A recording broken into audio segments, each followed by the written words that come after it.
Hello, in this video I want to show you how to make macro photos with TCL 408.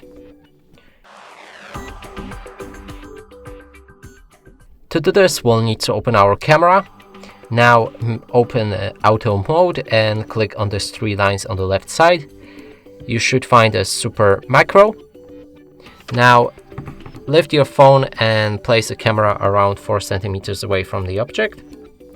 Also, make sure that the object has a very good light, and try to be as stable as possible when clicking on the shutter.